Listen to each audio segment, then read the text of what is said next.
Hi, my name's Danny and welcome to my garage DB Automotive. This is episode 1 of our YouTube channel, and what we're going to be documenting over this series is our transition from being an Instagram car dealer to a traditional AutoTrader car retailer. Now, what you might think is, how can you sell cars on Instagram and not on AutoTrader? Because that's just the way that people do things. Now, we've been different. So we've been set up in 2017 and 99% of our sales have been online, meaning what people do, they come to us and they give us this vision of a perfect car, what they'd want, and then we go to the market and find them that car. Now, if you look around here, you'll see our stock profile. It's a certain stock profile, but it's starting to become our weak point. And throughout this series, I'm going to explain why, what we're going to do, how we're going to change it. I'm going to introduce you to some of our staff, of the people that do what we do, and probably have a little bit of fun on the way. So, yeah, let's go and have a look.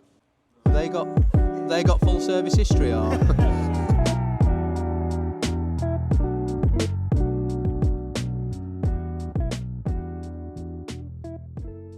When we first started, we actually didn't have any stock. So we started from a Costa coffee. There was me and a girl called Jess, and we used to just basically broker cars, and we had nothing around us. And do you know what? I had a lot of fun. And in the first month, we sold 3 cars, and at the end of it, we turned over 3 million in sales, and I got it to like 4 people.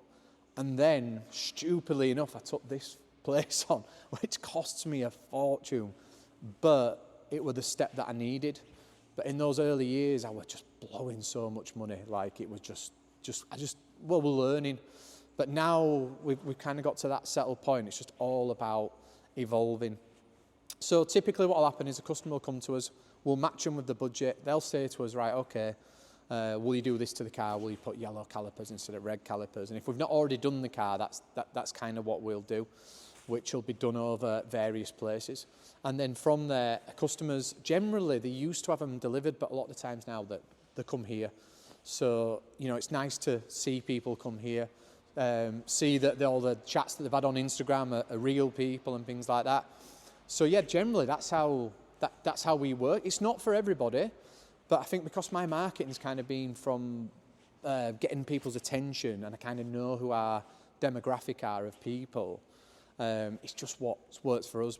But I'm mega excited to kind of see if we can break this kind of traditional mold. So yeah, it's going to be challenging, it's going to be expensive, there's going to be a lot of mistakes made along the way, but yeah.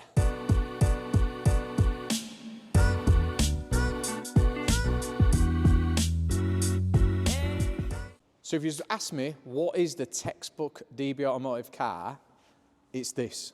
CLA, Premium Plus. See, what we do different on our cars is we just make them stand out a little bit more curb appeal. So you can see here we've done the gloss black alloys, we've done the red calipers, and we've done the decals on it as well. Now, really popular is the Panamericana grille, if that's how you correctly pronounce it. And we've blacked all that out. You can see here, we've done the accents on there as well. Moving round, we've done the full D-chrome on here, just to set it aside, around there. And then on the back, we've done the tailpipes, which you can't see. Now, if I could get 50 of these cars, I could sell 50 of these cars. But the problem is, now we're running into the problems of COVID. So in COVID, what's our typical car? If you can see here, it's 3 to 4 years old. So if you look around at most of the cars I've got here, that's kind of where they are. Now, obviously, when COVID came along, the production of these cars stopped. So we're running into a little bit of a problem where the supply is kind of running short, which is starting to hurt sales a little bit. So this is why I'm starting to expand my stock profile out, which will go on. Just coming around here, you'll see starting to dip us toe into the EV market. Now, I'll be honest with you, I know very little about it, so we're having to learn as we go along. But we've just got this in here. Now, again, we've done a little bit of our work on there, so we're going to see, and we've tested this on AutoTrader, will this work? So stay tuned on that to see like if we can make a profit out of it.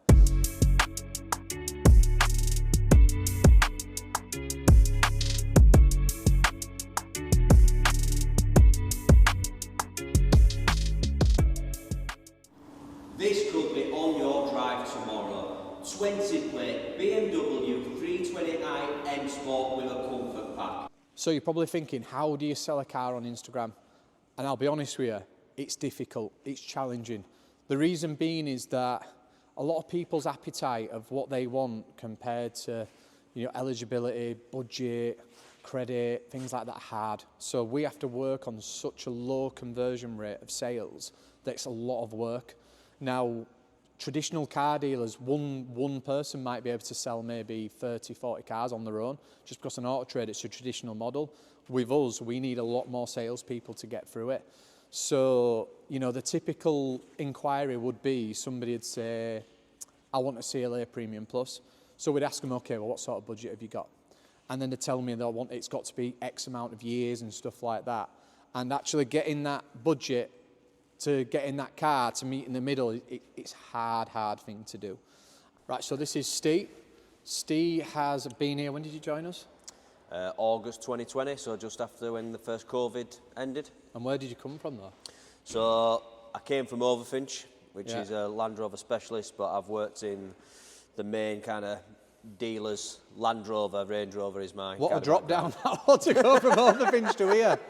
Can tell COVID, that's so what do you think's changed from when you first came here to how things are now? What do you think's got a little bit more challenging? Well, when I first got here, probably the biggest selling cars that we sold and we got out were like the C-classes and the GLAs. Yeah. But obviously with the facelift changing, basically the pricing of those now just really don't make sense. Yeah. So to explain that a little bit more, so if you've got a customer that has a budget, so let's say if they go on leasing.com and they'll say, I've got a budget of X, and that's what the car will want to get. Now, that's kind of what people did with us. So they'd say they had the budget of that. Yeah. And where we might have had maybe 15 options at that budget, now we might only have 5. Very, very small select. Yeah, very small handful in that kind of price range, where before, they were like shelling peas. Yeah. They were quite easy sales. You could easily get hold of them and easy get in the price bracket that customers had. I think another problem that we're having now as well is, I don't know if anybody can relate to this, but when you bought a car in COVID times, the prices of cars just shot up, didn't they? Yeah. So like while a car might have been worth, 20 grand without COVID, they shot up to 23, 24. So when we're trying to change customers now, these people have been in these cars that they've got from anywhere. It's hard. Yeah, really hard. Find a lot of negative equity with those sort of cars, just because the price obviously rocketed up and then kind of plummeted right down. So around the 3-year point, because at that 3-year point, like I say, that's when you'll start seeing you'll either level out with the equity that you've got in the car, or potentially even start gaining equity in the vehicle. So that were another vehicle that were bought during COVID period. Potentially looking to change early, but he's roughly around 4 or 5 grand in negative equity. Wow. And that's just because obviously the price, how high it was when he purchased the vehicle. Not to do with the deal or the finance he got, because he actually got a decent level of rate of interest. So it just shows you, doesn't it, just how much the prices have dropped from there. So buying wise, we all buy from the same place. That's let you in, so there's no one who really buys. There's probably 3-4 places. So BCA is a place where I'll buy, so you can probably see there's a trend. At the moment, I'm just buying loads of CLAs just because they sell really quick.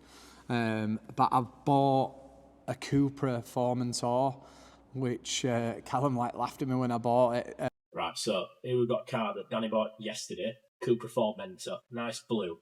But I don't think he's noticed that it's not a metallic, it's a matte. So looking into the report, it'll show you here. It's a matte paint finish, and it also shows that it's got a couple of chips on the bonnet and front end, but it's also got a scratch through rear bumper that says it's through the paint up to 100mm. Now, that's not going to be cheap to repair that because it's a matte colour, so you need a specialist paint shop and someone that knows what they're doing to actually get a good finish on it. Bought some A-class saloons, bought a GTE Golf. A TDI Golf, which needs a bit of prep, so that's been going on for a while. Another place where I love to buy cars from is Motorway. So you've all seen the adverts for Motorway. Now, Motorway, for me, it's a safe way of buying off somebody privately. So, car I've just bought here, a nice sort of 320D Touring. Coming in, it's got the M Sport Pro Pack. Now, we don't really do many of the sort of estate type cars, but again, as we're going to go into this AutoTrader side, it's just, I'm just going to be testing things out, so we'll see how we do with that.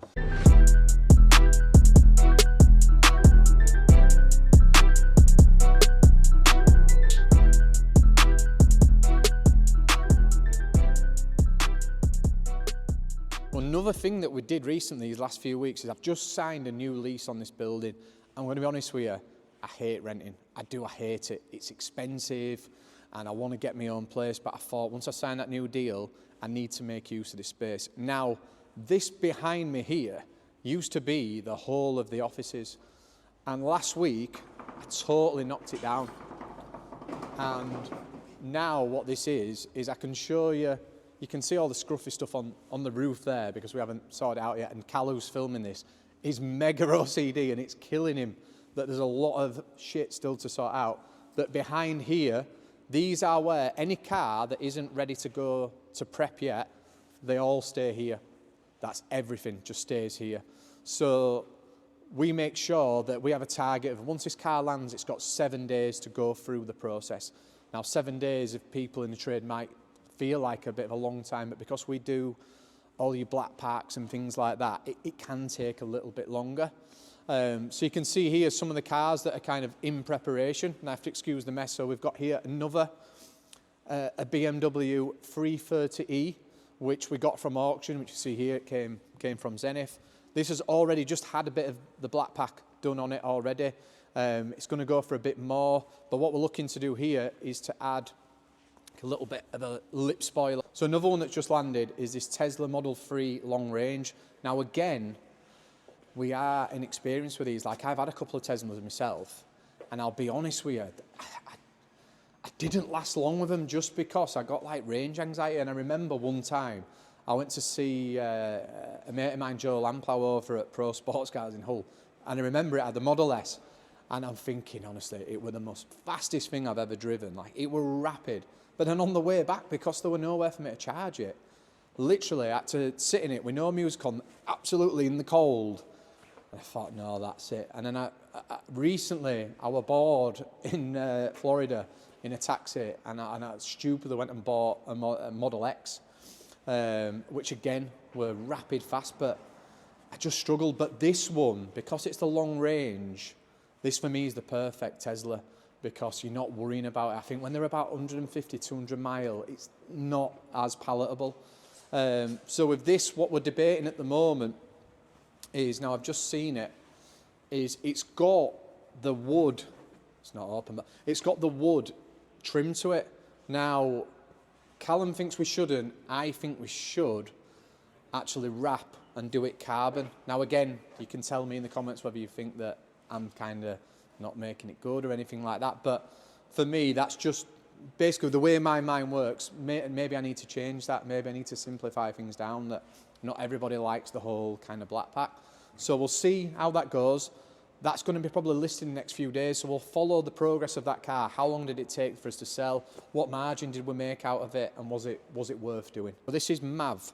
So Mav joined us recently, and what Mav does is he does all your D-chromes on your car, so he makes that car look that little bit special. And what's great about having Mav here is I've got his brother here, Levi. So Levi was my apprentice from a young age, and I used to have to like get told off by his college tutors because they were a little bit naughty.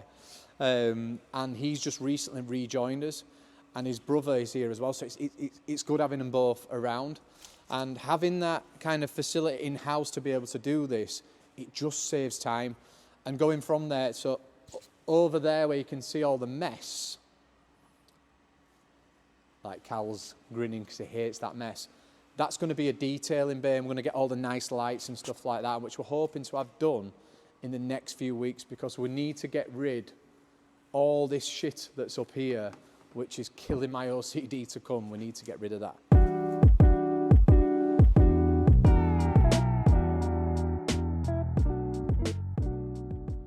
Another thing I'm going to cover in this series is up until about 6 months ago, as you can see there, I actually had a workshop here. And I'll be honest with you, I was absolutely terrible at running it. I had no idea what I was doing. And it was probably some of the most expensive mistakes I have ever made. Like we had here, you had a paint oven here. I had 4 ramps at one point, and we had such an issue with like workshop versus sales. And because, you know, I've only been in this industry since 2017, I couldn't combat it.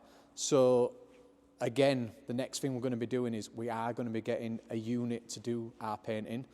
Because every car is being painted at the moment, because we're going to be upping our stock, we're going to need our own painters on top of all the suppliers that we use, because we need to at the moment, because I'll be honest with you, margins are a lot tighter than they used to be. So we need to be upping our volume just to get those results that we probably got 3-4 years ago. So we're going to follow that journey, see how that goes. And yeah, and I'll be honest with you, I know nothing about that. So I've got a lot of friends who can help me out. But yeah, we'll have to just see, let's see how that goes. So stay tuned on that one. So this is Cal. All right. Cal is our head of prep. Now, Cal's job is to make sure that when that car comes to us, we've got a certain amount of time, and he's got to go through the whole brief, see what it needs, and then get it so that we can move it into the stage where Steve and Ben can get the video set out and get that car advertised online. Now, he has to work to a tight deadline, and I do push him hard, but it's just kind of, so what sort of challenges do you find like in this way of selling that we do compared to like a traditional model? It's fast paced. Like I say, when you work at a main dealer, you don't actually see a car that you can sell until it's on forecourt and you've got a customer walking around it. Yeah. Where at sales lads, they know what's coming in and you've got to be on the ball, so they'll try and sell it as soon as they can, really. Yeah. So you've got to be on the ball with service history, you've got to check it before a car comes in, order bits if you need to, and just check what paperwork it needs, get quotes and get it all sorted as fast as you can. Yeah. This probably goes back to what I was talking about, where the workshop versus sales, because sales have got targets to hit. They just want to be able to get their car out the door and do it quick. But sometimes I believe when you do it quick, that's where mistakes can happen. 100% miss things, don't you? 100%, yeah. And it's just fine-tuning that now, where what we're trying to go towards is this whole kind of next day delivery thing. And it's going to be a case, got to be disciplined to try not to advertise a car when, you know, if I've just, you know, gone and bought some cars, which I'll show you, because we've got so many live images of them cars, what we sold before, it's so tempting to think, right, I just want to get somebody on that car, but ultimately it breaks down the process. And then it ends up being probably Callum that feels the brunt of it because he's got sales at his side. But that's just going to be something that into 2025 that like we're looking to change. What other challenges like do you find, like how do you think sort of customers' expectations are like in today's day and age? Massive expectations. Like I say, when you've been in sales yourself and you've been in after sales stuff like that, you do understand, because it is a big chunk of money they're forking out in the day. So you've got to go around and make sure it's right. But from being in a main dealer, I've seen what their prep standards are and try and keep ours above theirs. Yeah. Because I've handed over some rough-looking things before. Yeah. 100%, but yeah. What in your past places? Oh, 100%. Yeah. Yeah. Main deal and stuff like that. Because, like I said, they're same as us at the end of the day. They're working to a budget and they're working to get a margin out of a used vehicle. Yeah. So they've got to try and make the money where they can. But at the end of the day, if a customer comes, looks at the car and they point out a scratch that you haven't sorted because you're trying to save money, it's going to cost you more, isn't it? I just think it's one of those, when you're a company that sells effectively on the internet, you're up against that, you're up against reviews and things like that. And do you know what? Any company that says they don't have bad reviews, they're lying. And you do, and it's just, you know, things do happen. You know, mechanically with cars, you've got to think there's thousands of components on a car that can go wrong. Now, you know, if we're honest with you, this car here, the Jaguar, anything from sort of Jaguar Land Rover, if you have a customer that rings you 2-3 months later, it petrifies you because it's like things go wrong on it. But ultimately, a lot of the things that go wrong on the Jaguars, it's actually more electrical components rather than the actual anything mechanical on the car. Obviously, this is different. It's an EV, but it's one of the things that, you know, nothing much that we can do about it. But ultimately, we've got to make sure that we're keeping the customer happy all the time. And like you say, for me, there's no point in missing a scuff because we're selling cars that are 3 to 4 years old. A lot of the time, there's not that much to do on them anyway. So it's just setting that high standard. Now, we used to detail every single car, and kind of we're not doing that as much, but I want to go back to doing that. Another thing that I want to be doing next year is we was driving cars down rather than transporting cars. And for me, if you look around, if you see a car there, it's just been beautiful and it goes on the motorway. Look at the weather today, and you've got motorway spray and things like that on it. It's just not. You're all right if it's down road in summer, aren't you? But Yeah. and then going down to Eastbourne or something in the middle of winter with grit and stuff. Exactly. Take And the shine off. yeah, and it's since Kazoo went bust, loads of their vans were popping up on BCA. So I'm tempted about 35 grand, so they're not cheap, to buy one, just because at the moment we do train fares. So we send a driver down and then they've got to get a train back. Trains are just mental at the moment price wise. So that's going to be something, either maybe a Brian James trailer, something like that, just to get that customer experience that little bit better. So yeah, thank you, Cal.